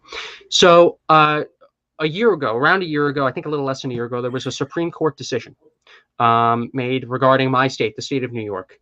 The Cuomo administration, Andrew Cuomo was my governor. His administration, due to the COVID pandemic, was not allowing people to go to church. People to attend religious services because of the pandemic. They used, health sort of as an excuse in order to prevent religious attendance. I view that actually as a wrong thing because I'm an advocate of the separation between church and state. If Cuomo's state government prevents people from going on private church property away from public government land, in order to practice their faith, even if, you could argue from a moral or cultural perspective that, there could be COVID, blah, blah, blah, COVID could potentially spread. That's on them. That's their risk. The state should not be involved because we don't want the church to get into the state, and therefore I don't want the state to get involved in the church's affairs, because the moment the state starts doing that, you're going to see religious institutions, and especially more radical ones, saying, well, if the state is getting involved in our affairs, then let's get involved in their affairs. Let's start putting our faith in the public square. Let's start infringing on secularism. Let's infringe on atheists and agnostics. And that's definitely a game I don't want to play. So therefore, with Atheists for Liberty, we actually do support the government in many respects, not meddling with the church, because I don't want the church to meddle with us. Yeah, I mean, people are asking, and I'll answer that. And I'll give you also a turn to have a go at that. Why don't we allow some religious wisdom to creep into institutions and constitutions, stuff like that? And it's very simple. We're talking about a frozen image in the either the 1st century or the 6th century of what knowledge should have been. And secularism, one of its thing, it's that continuous dialogue and absorption of new scientific studies and new information coming in. So it's fluid, right. Never stops. But you want to bring an idea that belongs to a Bronze or Iron Age and that is fixed for life. That is not going to be helpful. What do you think? I think you're absolutely right on that. And another thing to add on here, just look at the reality of our time right now. Look at the demographics. Let's look at some data, right? You have the United States of America. It is basically a quarter atheist at this point. You have between 23.5% to around, I would argue, 30% of the U.S. population not really believing in God. Some of them call themselves atheists. Some of them call themselves agnostics, free thinkers, skeptics. They don't go to church, none of the above. Our culture is moving in a secular and atheistic direction.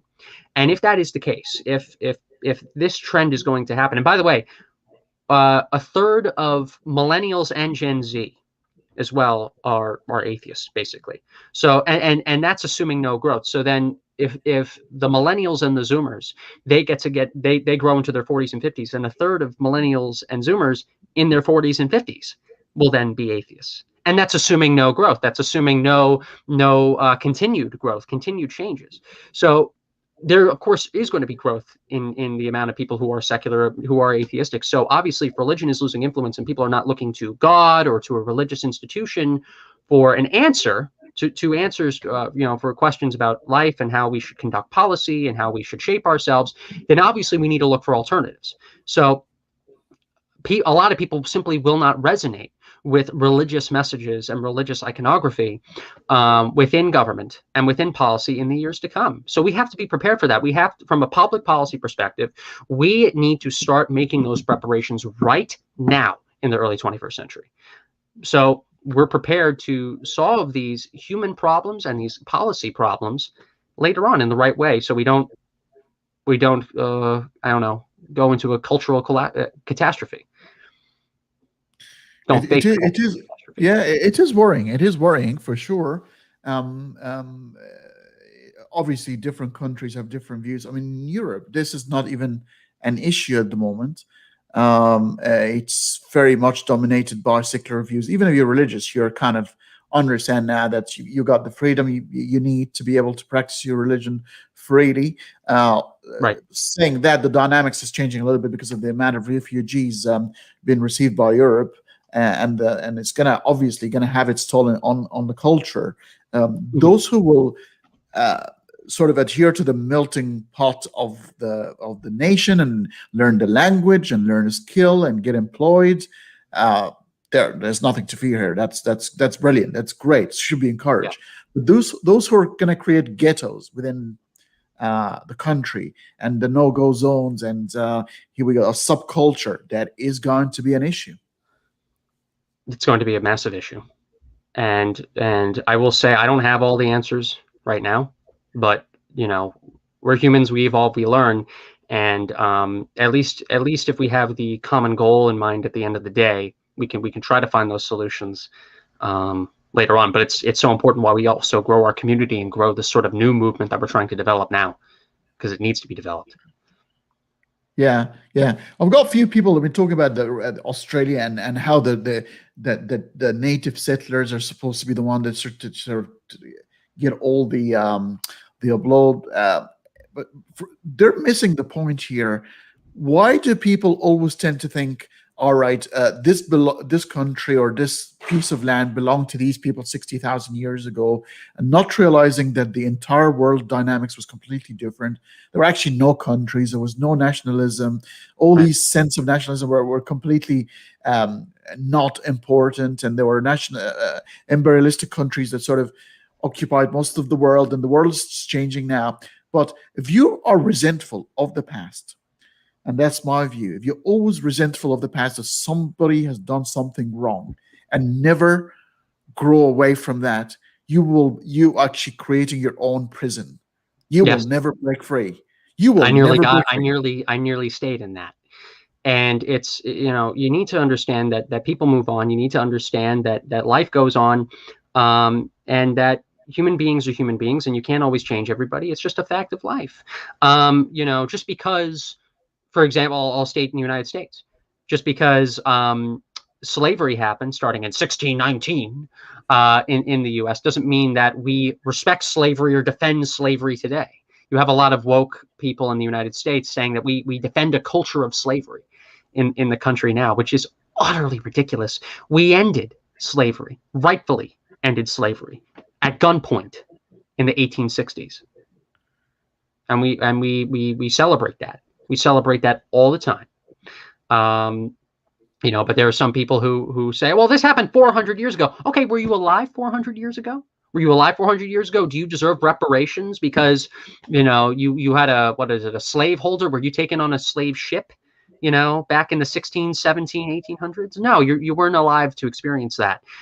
We moved on. We understand that mistakes were made in the past. And let's just grow up a little bit here. Additionally, when it comes to nationalism, when it comes to, certain people made the country in the first place, okay, we can go at this from a nationalistic perspective then.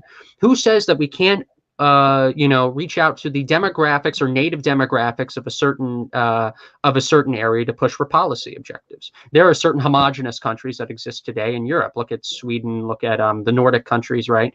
Obviously, who cares? I don't see that much as an argument. Not trying to come off as insulting, by the way, to the person who asked the question. I'm just being very energetic right now. Hopefully, I'm not trying to appear negative here. But very, very good, very decent comment to make. That's why we still mention, one of the things we still mention in the U.S. is how secular the founding fathers were, right? They were the homogenous original settlers of what became known as the United States. Okay, we can go at it from a nationalistic perspective, in order to accomplish these goals. But homogenous isn't necessarily good, because if we're talking science, and no, in some cases it definitely isn't. Gene variation is a great thing. It's a brilliant thing. You want people to mix. You want the human race to get stronger. And I don't want half our population to die from disease. Oh, exactly. If you end up with just mating within the same sort of group, what happens over time? It's just inevitable. So it's scientifically, you want to mix it up.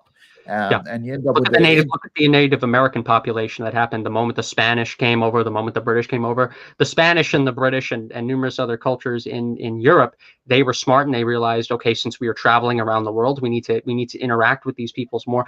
Obviously, we didn't have a firm view of medicine that we do now, but just from a logical position, if all the other people go die, they go boom boom, they fade away. Obviously, there's a little bit of a life lesson to learn there. It's important to stay in contact, and we're seeing not to offend off course here. One of the things I love talking about is the North Sentinelese population. There is I don't know if you know about this. Well, it's kind of in your region of the world. There is an area in the world that is still where there are still uncontacted peoples. Or people that have not really interacted with the outside. It's on North Sentinel Island, off the coast of India. The Amazon, some Amazon tribes. Some Amazon tribes, yeah, they've had a little more contact, but there are like 2 or 3 populations that have still not really been in regular contact with the outside world. And the problem is this is the thing that sucks. We've had the United Nations and the Indian government has had policies of where we can't make contact with these people, because we know that even in the modern age of information, the modern age of medicine with vaccines, the moment that we do make contact with these people, a good chunk of these people could die off, unless like we literally go there and we forcefully vaccinate, everybody that is everybody that is there, but still there would be a lot of consequences. There's also language barriers. So it's important, I think, for contact to be made early on, for understanding to be made early on, so we don't face these problems. And what you said about gene variation, it's just, and it's where we're going. It's where we're going. You know, and I don't want to get into this, but it's like you can still hang out with people who have homogenous things in common with you. But I think that we should also, you know, liberalism 1.0 here talking, we should still be tolerant of other people who have different backgrounds than us. Yeah, I mean, one of the things about the dogmas that can affect human behaviors is being overly nationalistic. I can understand being born in a country; it's a fluke. You're right. You know, I'm half Egyptian. My dad is from Egypt. My mother is Irish. So I've got a European mix in me, but it's all fluke. It's all chance. I've not chosen any of that, right? Yeah. But I can understand you're dealing with the status quo. You're dealing with your reality. You live in the United States.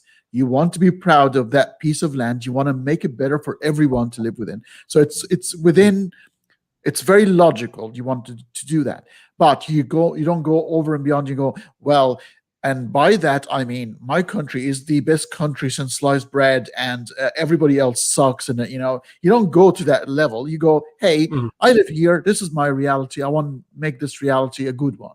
Yeah, and I can understand that. I'm a little biased. I do believe that America is pretty much one of the greatest nations in the history of the planet. I will say that from a biased perspective, but we get these ideals from other places around the world. We are a nation that didn't just sprout out of nowhere. You know, you had Native Americans that lived on the North American continent for thousands upon thousands of years. You know, we establish ourselves based on the ideals from the British, ideals from the French, ideals from the Dutch. We were a melting pot of different various ideas. We took ideas from ancient Greece and Rome in order to mold this new republic that has existed for only, you know, such a short amount of time. Look at Australia's history, right? You know, Australia pretty much has a similar story to the United States. In fact, actually, Australia existed. Australia basically came into existence, correct me if I'm wrong, because we ended up saying we don't want the prisoners anymore. Yes. Bring the prisoners to Australia. Okay, we got to find a new territory, but we kind of sprouted out of the same conclusion. So Australia probably has a very similar story. It takes, you know, it proves my theory then, because you see all these ancient civilizations, you know, Greece is no longer the Greece we know of the philosophy. The Romans are not. That's Italy now. Egypt and all these, but this is an accumulated knowledge of the human race manifested in younger countries that learned from the past mistakes and wanted to have a better life. So if you saw Canada, Australia, New Zealand, the United States, these are the fruits of the human mind and come to fruition around 300 or 400 years ago. Right. Yep, you're absolutely right, and it's something that we should celebrate. Yeah, but I understand the bias, because we're all, you know, your bias, your mom, your mother, you've got that unconditional. You can't do any different. You can't help it but just to love your mother. Be it your mother. But if you try to logically explain that to somebody, you're probably going to fail. I won't be able to get it. There are certain things that are an animal instincts of ours that we just simply can't change. Exactly. And so, but it's how far do you take it? How, if your mom is gonna carry a machine gun and start shooting people at random, you're gonna say, "Mom, please stop." You're gonna say no. I watched an appearance recently. There's a guy, an atheist, sort of libertarian objectivist. I don't know if he wants to even call himself a libertarian, but he's an Ayn Rand sort of objectivist. His name is Craig Biddle.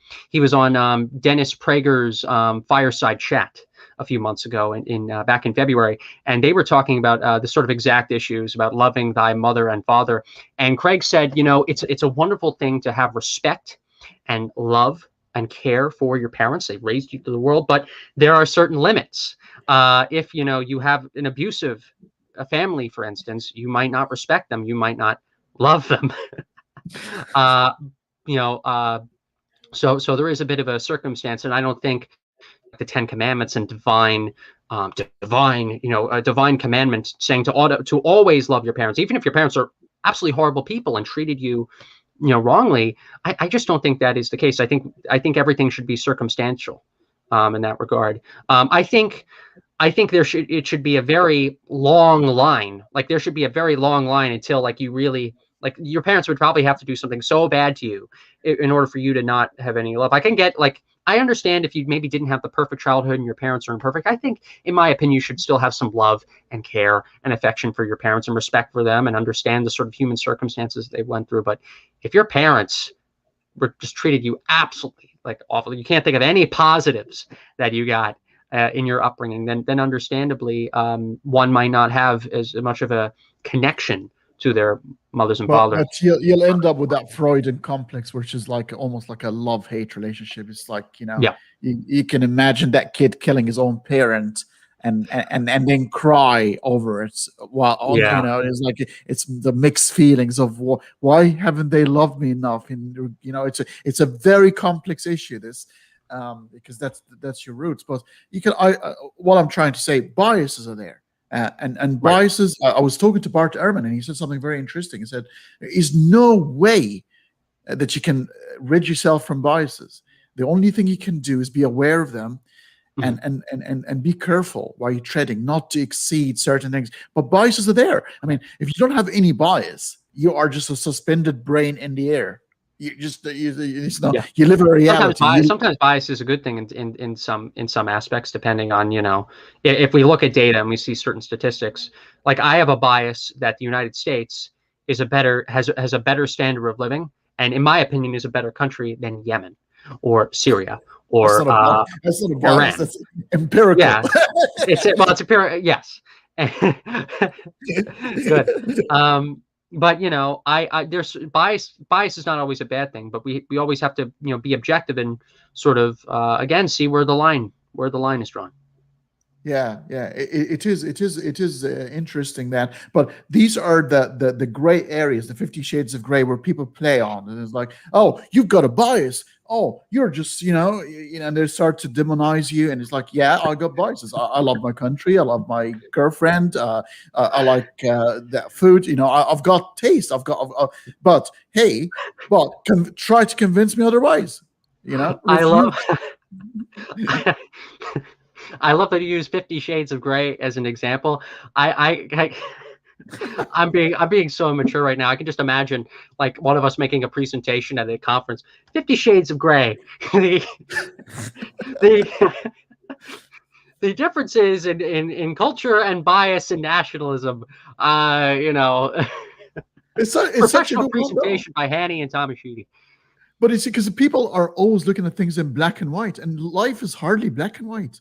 It just doesn't work like that. Obviously, it's oversimplification of things to make sense of things. But when you start thinking about them, sometimes what seems to be ethical on the surface is actually not, and the other way around. Once you start delving into the deep roots of what you're going to do, so like killing your dog is a horrible thing, but helping your dog out who is going through cancer and is in utter pain in the last week of their life. Remember that Will Smith movie I'm Legend, where he had to kill his own dog? Yeah, I remember that, and it was such a powerful scene because his dog, I think, he sort of turned into like a zombie, but he had to. But he cried over it. He lost his only friend. Yeah. So things can be complex like that, and people just think it's black and white, and it's just so simple. It's something that the atheist movement needs to learn, or the remnants of the movement need to learn, that not everything is black and white, that there is nuance to things. But of course, anybody who disagrees with me is a bigot. So therefore, that doesn't matter. That's incredible. I want to take that last 10 minutes of our conversation, Thomas, to go back to your organization and start. Obviously, we started with that, and we talked about a lot of things that you believe and think about, and what's the future like? What do you want to do? Obviously, we know it's going to be more action within your country. The global Right. thing, it might be sort of delayed, or maybe bubbled. People will mimic your movements in their own local countries. But what is the immediate future for you? So, since the atheist movement, especially in the US, has basically been utterly destroyed due to wokeness, due to this infiltration that started 10 years ago and succeeded 5 years ago, we need to build a new movement. Maybe we can try to take some good elements and maybe a few different organizational aspects and organizations themselves from what remains and try to build a new in that process. But most of this will have to be newly constructed. I didn't want to create Atheists for Liberty. I used to be an American Atheist Assistant State Director. I had a history with the Secular Student Alliance. When I ran a local group, it had an affiliate program through AHA and AA. I have backgrounds with nearly every single mainstream organization in the United States. But it was necessary. It was necessary because there was nothing original about the movement left within many of these within the movement. The movement left the movement, like Dave said when he was on your show. And so we have to build anew. And I will be a little biased in mentioning the United States again. The United States, in my opinion, is a beacon of secularism. It is a beacon of human rights and dignity and democracy. And if we want to set an example to fellow freethinkers and organizations around the world, we need to, in my opinion, a good start is here in the U.S. And we have to build organizations that people can emulate, and that's what I'm hoping to do with Atheists for Liberty. We are counting on everyone's support, whether you're in the U.S. or outside the U.S. We're fighting here to create a new coalition. We're fighting here based on common values that most normal, sane people can stand for. And we want to do that together. We go to conferences around the country to try to normalize our positions throughout all of American politics and throughout American culture. And we need your help. We need everybody's help here. You can join Atheists for Liberty at atheistsforliberty.org. You can become a member at this moment in time. We're changing up our membership program soon for $10 a year. And if you're a student, it's $5 a year. You get access to our Facebook members group and our Discord server. We do online events every single week, and we are expanding that. So on Wednesdays we do trivia nights and game nights, and pretty soon we're actually moving to doing sort of a live stream interview style of discussions on Thursdays. That'll be coming up very soon. We are expanding. We're adding more people to our team. If you go to our website, you can see we have a very large list of advisors, and we have an ever-growing staff. And we need your help, no matter if you're, again, in the United States or outside the United States. We do have some international members from Europe, from the Islamic world, from Oceania. We need everybody's support, and come join our community. Come have fun with us. There are a good amount of benefits. We're going to be listing more of those things as we overhaul our membership program. You can find us on Facebook, Twitter, Instagram, Parler, Minds, YouTube. Go like us, go support us. Please support our mission.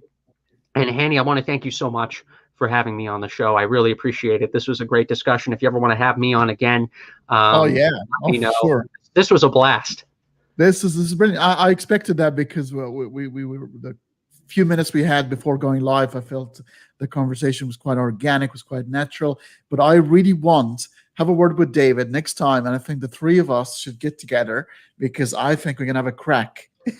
I love Dave. He's a good friend of mine. I looked up to him when I was younger. He was a hero of mine. He was my hero, essentially.